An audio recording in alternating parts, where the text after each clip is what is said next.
धर्मांतरण पर सियासत उफान पर दिख रही है। पहले ग्रामीण क्षेत्रों में धर्मांतरण के मामले बहुतायत में मिलते थे, लेकिन अब धर्मांतरण की आग शहरी क्षेत्रों में भी मिल रही है। रायपुर, बिलासपुर और दुर्ग जिले के शहरों में धर्मांतरण के मामले सामने आने लगे हैं। नया मामला बिलासपुर जिले का है, जहां 155 छात्रों को जबरन नमाज पढ़ाई गई है। बिलासपुर की घटना पर छात्रों का वीडियो वायरल हुआ है, जो बता रहे हैं कि उन्हें एनएसएस कैंप में धमकियां दी गई हैं। अगर नमाज नहीं पढ़ी तो सर्टिफिकेट भी नहीं दिया जाएगा। मैं समस्त हिंदू समाज को बताना चाहूँगा कि हम लोगों को जीजीबी में एनएसएस जो कैंप लगाया जाता है हर वर्ष, कैंप में ले जाकर वहाँ पे अभी ईद के दिन बच्चों को 150 हिंदुओं को 4 मुस्लिमों के वजह से वहाँ पे हम लोगों को नमाज पढ़ाने के लिए जबरदस्ती किया जाता है। कोई अनुमति नहीं लिया जाता है। और हम पूरे हिंदू समाज को बताना चाहूँगा मैं कि 6 बजे से 7 बजे के बीच जो योगा का टाइम होता था, उस योगा के बहाने बुलाकर 150 हिंदुओं को वहाँ पे नमाज पढ़ाया गया। हम लोगों ने वहाँ पे विरोध करना चाहा तो हमको डराया और धमकाया गया कि तुम लोगों पे हम लोग इनडिसिप्लिनरी एक्शन लगाएंगे और सभी का जो प्रमाण पत्र होता है वो रद्द कर देंगे। वीडियो में मुंह में गमछा बांधकर खड़े यह छात्र धर्मांतरण का शिकार हो रहे थे। छात्रों का सीधा आरोप है कि प्रोग्राम ऑफिसर और कैंप कोऑर्डिनेटर के साथ अन्य स्टाफ ने जबरन नमाज पढ़वाई। छात्रों ने इनके खिलाफ कार्रवाई की मांग भी की। छत्तीसगढ़ में धर्मांतरण काफी चर्चित मुद्दा बना हुआ है, जिसके चलते एक बार फिर सियासी बयानबाजी धर्मांतरण पर तेज है। धर्मांतरण मतांतरण को रोकने के लिए कानून का प्रावधान पहले से है, लेकिन कड़े कानून की मांग अब भी चल रही है। विधानसभा में धर्मांतरण का मामला व्यापक पैमाने पर उठाया गया था, जिसमें विदेशी फंडिंग की समस्या पर प्रकाश डाला गया। राज्य सरकार ने धर्मांतरण पर नए कानून का ड्राफ्ट भी तैयार किया है, लेकिन यह ड्राफ्ट कानून के रूप में सामने आने में देरी कर रहा है। बिलासपुर का ऐसा गंभीर मामला सामने आना तरह तरह के सवाल खड़े कर रहा है। सियासी अंचल में विपक्ष को एक बार फिर सरकार के खिलाफ मुद्दा मिल गया है। कांग्रेस का इस मामले में सीधा आरोप है कि बीजेपी सरकार आने से कानून व्यवस्था नाम की चीज नहीं है। वहीं बीजेपी का स्टैंड इस बात में क्लियर है। सांसद ब्रजमोहन अग्रवाल का कहना है कि इस मामले में सख्त से सख्त कार्रवाई की जाएगी। कोऑर्डिनेटर भी सारे के सारे हिंदू हैं, तो उन्होंने नमाज क्यों पढ़वाया? सारे बच्चे उसमें मात्र 4 बच्चे मुस्लिम थे, ऐसी जानकारी मिली है। बाकी सब गैर मुस्लिम हैं, तो गैर मुस्लिम बच्चों से नमाज क्यों पढ़वाया गया, किस उद्देश्य के तहत पढ़ाया गया, ये एक जांच का विषय है और कठोरता के साथ में इसकी जांच होनी चाहिए। और इस पर पूरी तरह से ऐसे यदि लोग हैं जिससे कि लोगों की धार्मिक भावनाओं को बच्चों का ठेस पहुंचा है, ये गंभीर बातें हैं। इसकी जो है पूरी तरह से जांच की जानी चाहिए और जो दोषी लोग हैं उसके ऊपर निश्चित तौर पर कार्रवाई की जानी चाहिए। जो भी इस प्रकार के काम करेगा उनको अब इतना समझ लेना चाहिए कि अभी तक उन्होंने जो किया, अब आगे ये सब नहीं चलेगा। अगर किसी भी प्रकार का जबरदस्ती धर्मांतरण का काम कोई भी करेगा तो वो जेल के शिक्षों में होगा। शहरी क्षेत्रों में धर्मांतरण का मामला हर सप्ताह सामने आ रहा है। यह एक चिंता का विषय है, जब बड़ी संख्या में धर्मांतरण का खेल चल रहा हो और कोई कुछ कर भी ना सके। हालांकि सरकार का कहना है कि इस मसले पर गंभीरता और प्राथमिकता से काम हो रहा है, लेकिन जब तक कड़े नियमों को लागू नहीं किया जाएगा, यह मामले थमने वाले नहीं हैं और ना ही इसमें होने वाली सियासत थमेगी।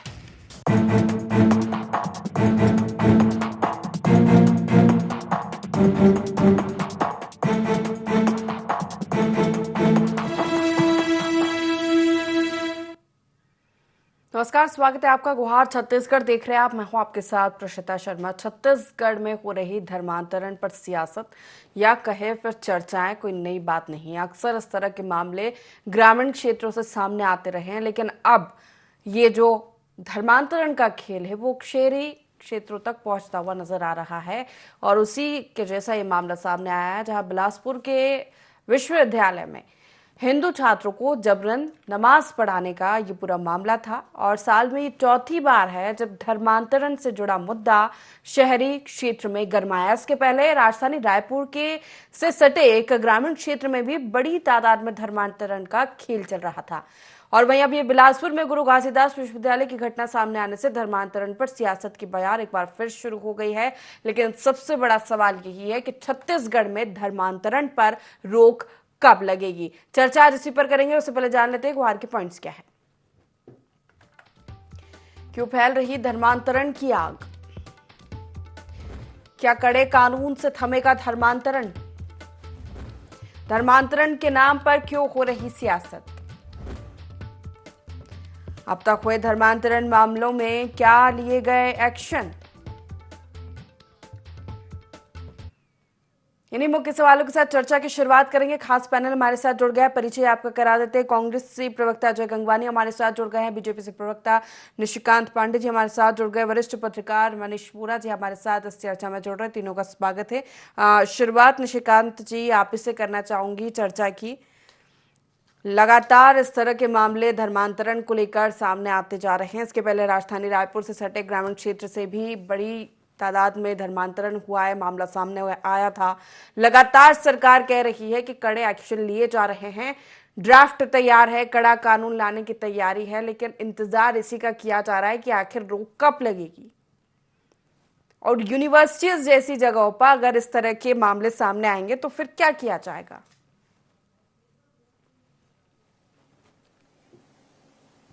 प्रसिद्धा जी, आपको, बड़े भाई अजय गंगवानी जी को, बड़े भाई मनीष बोरा जी को संध्या जवाहर। देखिए, वास्तव में बड़ा गंभीर विषय है और जिस प्रकार से छात्रों ने साहस करके इस बातों को पब्लिक डोमेन में लाया, तो इस बात से निश्चिंत रहिए कि ऐसी घटनाओं को जो अंजाम दे रहे हैं, जिस द्वेषपूर्ण मंशा से ये कार्रवाई की जा रही है उनकी, तो उनको तो उल्टा टांगने का समय आ गया है। इसमें कोई किंतु परंतु नहीं है। जो भी इसमें दोषी होंगे उनको उल्टा टांगा जाएगा। एक कहावत है प्रसिद्धा जी कि जब कुत्ते की मौत आती है तो शहर की तरफ आता है। अब ये शहर की तरफ आ रहे हैं, तो इनकी मौत आ रही है। निश्चिंत है कि जिस प्रकार से ये अपना साहस दिखा रहे हैं, कहीं ना कहीं इनको जो संरक्षण और पोषित किया गया था, तो उनको लगता है कि अब भी पोषित किया जाएगा, लेकिन नहीं।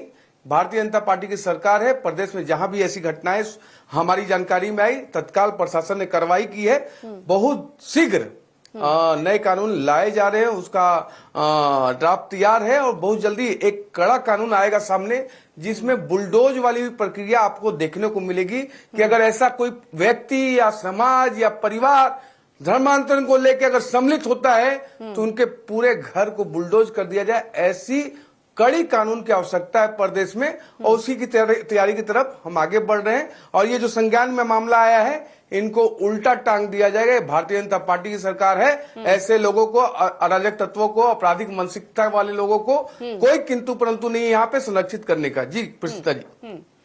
ठीक है, प्रतिक्रिया ले लेते अजय जी आपसे।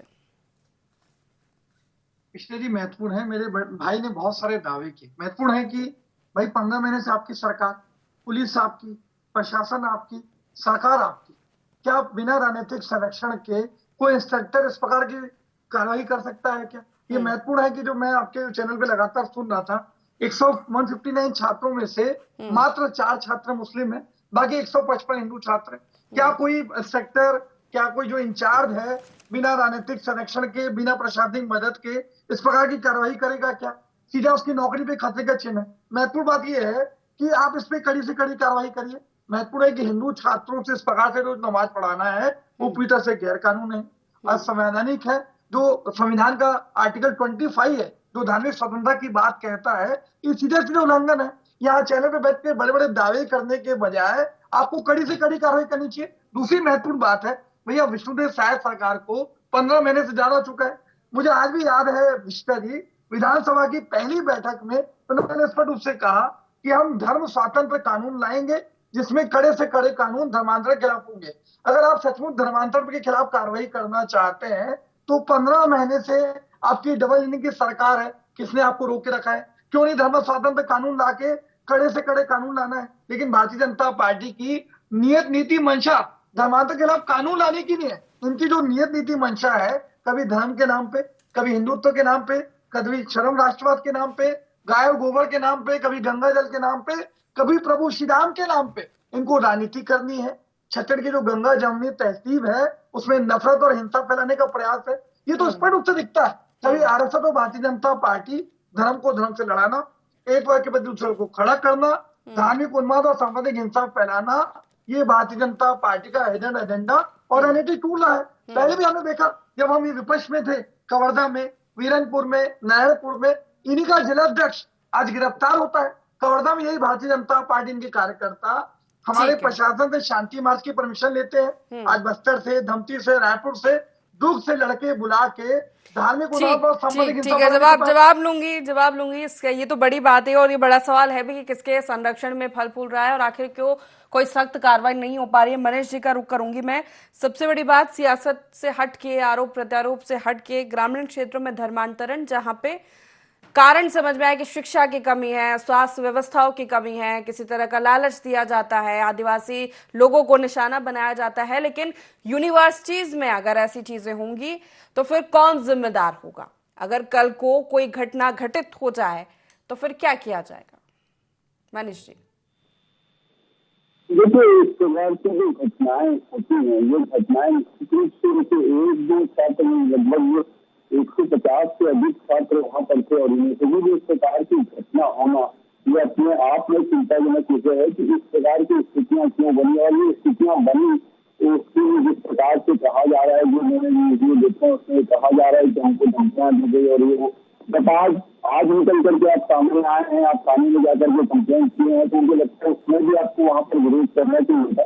क्योंकि छात्र घर के मारे वो विरोध नहीं कर पाए, लेकिन मुझे लगता है कि ये जो स्थितियां हैं, शैक्षणिक संस्थान जो है उनको राजनीति का इस प्रकार के कार्यों के लिए अड्डा नहीं बनाना चाहिए। ये सर्वथा अनुचित है और इस पर कड़ी कार्रवाई करना चाहिए। मुझे लगता है सरकार पे जो नियम बनाने सरकार जा रही है धर्मांतरण को लेकर के भी, उसमें इन बातों का भी ध्यान रखा जाए कि इस प्रकार की स्थितियां यदि शैक्षणिक संस्थानों में बनती है, क्योंकि देखिए बच्चों का भविष्य बनाने का जो स्थान है, जहां से हम अपने देश के भविष्य को गढ़ रहे हैं, वहां पर इस प्रकार की स्थितियां होना, यानी आप जड़ों से ही परिवर्तन की बीज जो है वो बो रहे हैं, तो ये कतई जायज नहीं है और इस प्रकार की स्थितियों पर बड़ी कड़ाई से निपटना चाहिए। इसमें क्या हुआ था, कैसे हुआ था, क्यों हुआ था, कौन लोग दोषी थे और ये स्थितियां क्यों बन करके वहां पर निर्मित हुई, इन पूरी चीजों की जांच होनी चाहिए और जांच होने के बाद सारे तथ्यों के आधार पर जो लोग दोषी हैं उनके खिलाफ कड़ी से कड़ी कार्रवाई वहां पर होनी चाहिए। निशिकांत जी जवाब देंगे इसका।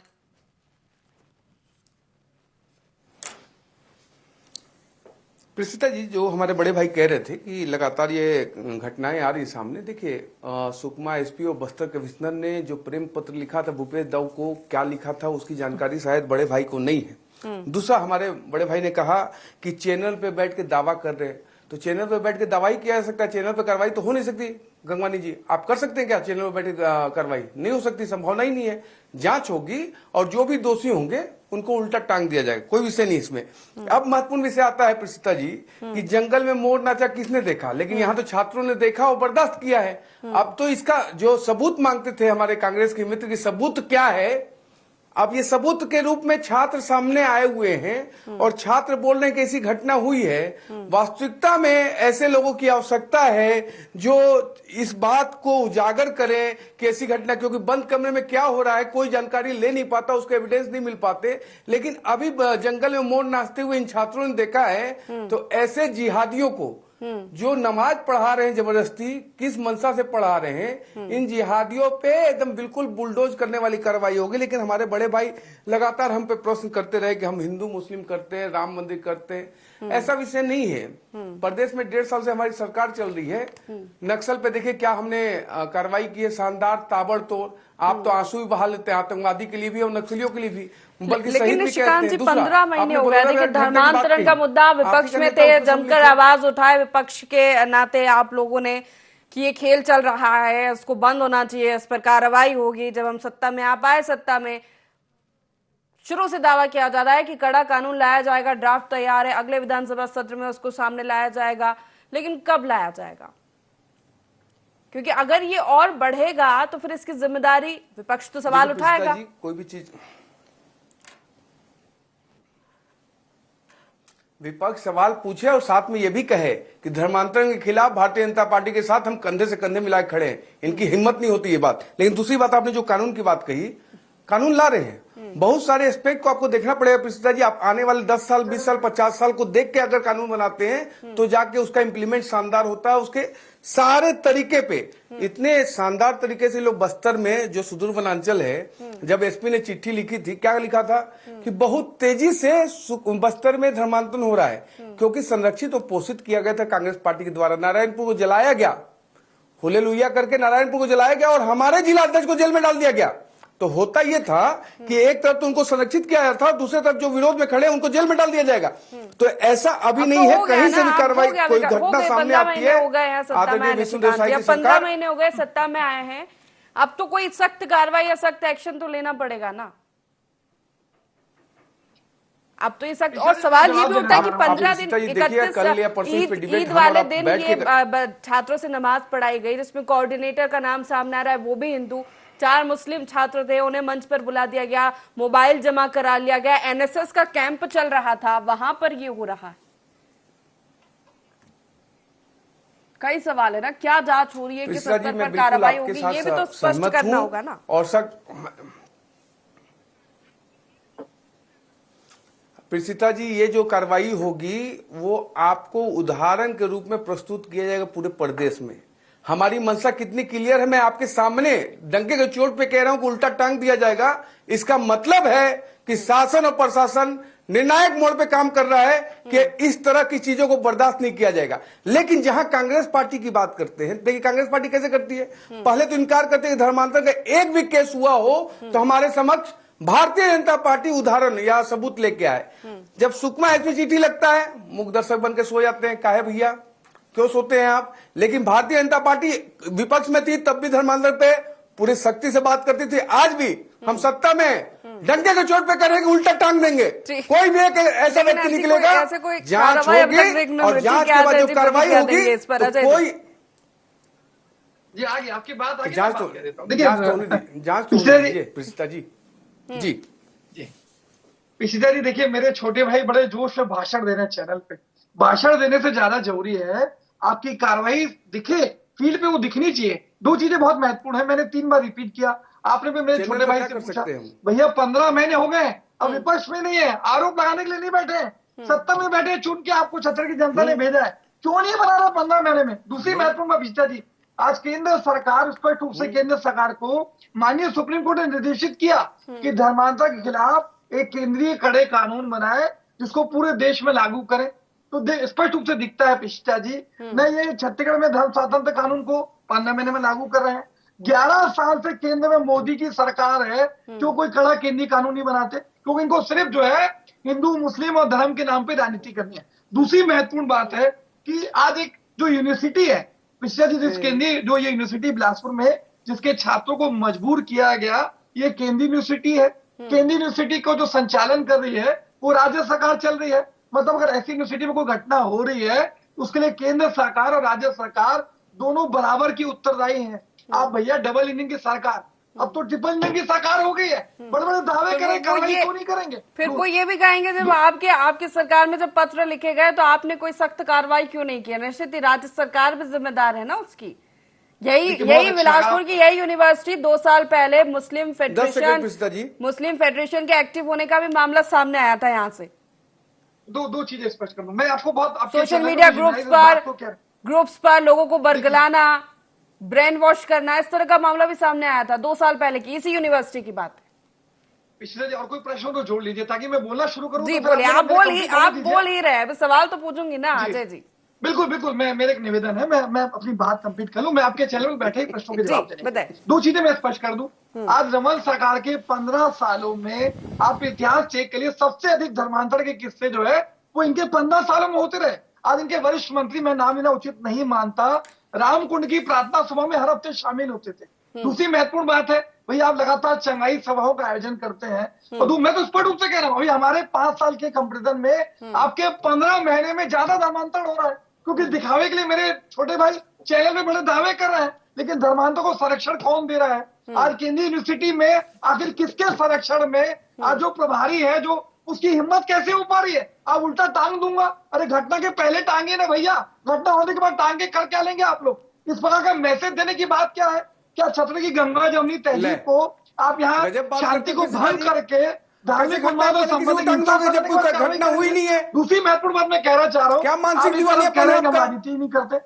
लोकसभा के पूरा आपका चुनाव प्रचार अयोध्या के राम मंदिर पर आज बड़े शंकराचार्य जी लगातार कहते रहे कि भाई अधूरे राम मंदिर की प्राण प्रतिष्ठा मत कीजिए, हिंदू धर्म ग्रंथ से उचित नहीं है। अयोध्या की जनता ने दिखा दिया कि भैया धर्म पे राजनीति उचित नहीं है। ना आप अयोध्या हारते हैं, आप प्रयागराज हारते हैं, रामपेट हारते हैं। सारी जगह पे प्रभु श्याम पे राजनीति करने वाली भारतीय जनता पार्टी धर्म पे राजनीति अलग, धर्मांतरण तो एक समस्या है, उस पर तो काम करना ही होगा। निशिकांत जी जवाब दीजिए, मैं मनीष जी का रुख करूंगा। दो चीजें स्पष्ट कर दी ना, आखिर कब केंद्रीय कानून लाएंगे, पहले बता दीजिए क्या केंद्र की मोदी सरकार।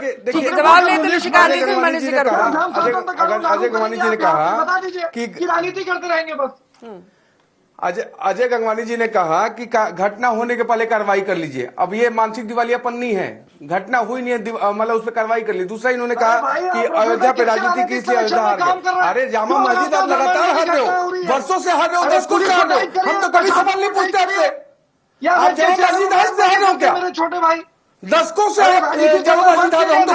समस्या है छत्तीसगढ़ में, धर्मांतरण की समस्या है और ये एक या 2 दिन में नहीं पनपी है। ये सब जानते हैं कि ये जो मिशनरीज का खेल जो बड़ा है वो लंबे समय से चल रहा है। जरूरी है सख्त कानून और सख्त कार्रवाई की। अगर शहरों तक पहुंचा है तो ये आगे और बढ़ के कहा जाएगा। निशिकांत जी थोड़ा जवाब मनीष जी का रुख करूंगा। जी रुक जाइए, 1 मिनट रुक जाइए। देखिए मैं प्रिंसिता जी बड़ा मतलब उससे विश्वास से आपको एक बात कह रहा हूं कि कानून तो आ ही रहा है, साथ ही साथ जो ये जंगल में मोर नाचने वाला किसी ने नहीं देखा, ये छात्रों ने देखा, तो ये बहुत बड़ा हथियार बनेगा। आप देखिएगा, ये आपको एविडेंस के तौर पे कार्रवाई होगी और अब इसके पीछे जितना चेन होगा, ये पूरे चेन को ब्रेक करने का काम भारतीय जनता पार्टी की सरकार करने जा रही है। और परसों या तरसों जब कार्रवाई होगी, यही अजय गंगवानी बिलबिलाएंगे कि क्यों कार्रवाई की जा रही है। आप देख लीजिए, इनका दौरा चरित्र आपके समक्ष आ जाएगा। चले जी मनीष जी की प्रतिक्रिया इस पर। सख्त कार्रवाई और कानून की जरूरत है धर्मांतरण, क्योंकि बहुत तेजी से ये बढ़ रहा है छत्तीसगढ़ में। देखिए निश्चित रूप से धर्मांतरण जो है बड़ा मुद्दा है छत्तीसगढ़ में। और जब कांग्रेस यहाँ पर सत्ता में थी, भारतीय जनता पार्टी जब विपक्ष में थी, उस दरमियान भारतीय जनता पार्टी ने बड़ी आक्रामकता के साथ इस मुद्दे को उठाया था और लगातार उठाया था। उस पर कांग्रेस ने लगातार जवाब भी दिया था। लेकिन सबसे बड़ी बात यह है कि कानून तो अभी भी बने हुए हैं, कानून का पालन कितना करवाया जा रहा है, चाहे सरकार भारतीय जनता पार्टी की हो चाहे सरकार कांग्रेस की, ये बड़ा संवेदनशील मुद्दा है। जबरिया किसी का धर्मांतरण कराना, उसको प्रलोभन देकर के धर्मांतरण कराना, ये बहुत संवेदनशील मुद्दा है। इस पर राजनीतिक प्रतिबद्धता से ऊपर उठकर काम करने की आवश्यकता है। और जब जब इस प्रकार की स्थितियां आती है तो पक्ष विपक्ष एक दूसरे पर आरोप प्रत्यारोप लगाते हैं और पूरी चीजें वहीं पर खत्म हो जाती है। लेकिन मुझे लगता है कि भारतीय जनता पार्टी यदि यहाँ सत्ता में है तो उसको निश्चित रूप से जिस बात को निशिकांत जी कह रहे हैं उस बात को प्रूव करके दिखाना चाहिए कि ये भाजपा की सरकार है, यहाँ पर इस प्रकार के किसी भी कृत्य को बख्शा नहीं जाएगा। इस बात को प्रूव करके उनको दिखाना होगा और जनता के सामने लाना होगा इसमें कौन कौन लोग दोषी थे, क्यों ऐसी घटना घटित हुई। और सरकार में आपके रहते हुए देखिए लगातार एक चीज महत्वपूर्ण है इसमें कि सरकार का इंटेलिजेंस जो है वो कितना एक्टिव है, ये यहाँ पर दिख रहा है। और इस बात को सीधे तौर पे सरकार को समझना होगा। लगातार ऐसी कई घटनाएं हुई है जहां पर ये देखने को मिला है कि सरकार का इंटेलिजेंस कहीं ना कहीं जाकर के नाकामयाब होता दिखता है और बड़ी बड़ी घटनाएं जो है वो हो रही हैं। तो इस बात को समझना होगा और इंटेलिजेंस को मजबूत करना होगा। इस प्रकार की घटनाएं न हो उसके लिए एक उदाहरण प्रस्तुत करना होगा। बिल्कुल, चूंकि समय हो चुका है लेकिन इंतजार इसी बात का है। अजय जी कुछ कहना, जल्दी 10 सेकंड में बात पूरी कर लीजिए, चर्चा को समाप्त करो। मैं आपके चैनल पे कहना चाह रहा हूँ, ये पूरी घटना जो है निंदाजनक है। किसी सिटिंग जज की अध्यक्षता में कमेटी बनाया जाए जो पूरी गहनता से इसकी जांच करे, दूध का दूध पानी का पानी पड़े। आखिरी महत्वपूर्ण बात है, ये लगातार विदेशी फंडिंग की बात करते हैं कि धर्मांतरण के लिए विदेशी फंडिंग हो रही है। अगर विदेशी फंडिंग हो रही है, केंद्र गृह मंत्रालय आपका, विदेश मंत्रालय आपका, सूचना प्रसारण मंत्रालय आपका, भाई जरूरी है कड़ी कानून कड़ी कार्रवाई की, ताकि ये जो चेन है ये वो आगे ना बढ़े। और इंतजार अब यही है कि छत्तीसगढ़ में समस्या का हल निकालना बहुत जरूरी हो गया है। समय पूरा हो चुका है। आप तीनों मेहमानों को बहुत शुक्रिया हमारे साथ इस चर्चा में शामिल होने के लिए। तो धर्मांतरण पर एक बार फिर सियासत छत्तीसगढ़ में देखने को मिल रही है। बिलासपुर के इस यूनिवर्सिटी से ये मामला सामने आने की देखने वाली बात होगी। फैक्ट फाइंडिंग कमेटी बनाई गई है, क्या रिपोर्ट सामने आती है, कौन दोषी और क्या कार्रवाई होती है। फिलहाल गुहार छत्तीसगढ़ में इतना ही। बने रहिए IND24 के साथ। नमस्कार।